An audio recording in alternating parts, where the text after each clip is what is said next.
Mga tol, ito no, kasi alam niyo naman galing akong PGDX nung nakaraan, no? At habang nag-iikot ako doon, meron ako nakitang isang game na mukhang magbabalik, pare. Pagdaan ko dun sa booth na yun, bumungad sa akin yung napakalaking dalawang letra, pare. Anong letra yon? MU, tol. Yan!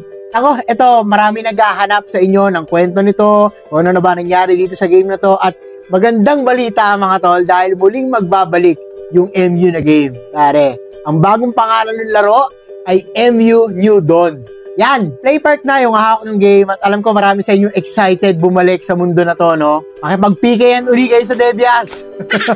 At kung sino man sa marketing yung nakaisip nito, ang galing pare, no? Kasi yung hashtag ng game, di ba, MU New Dawn. Tapos nilagyan ng O sa dulo.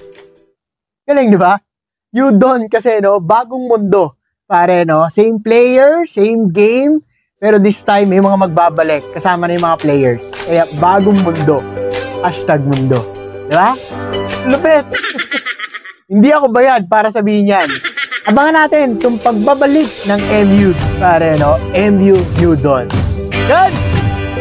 Woo! Ano ba ba?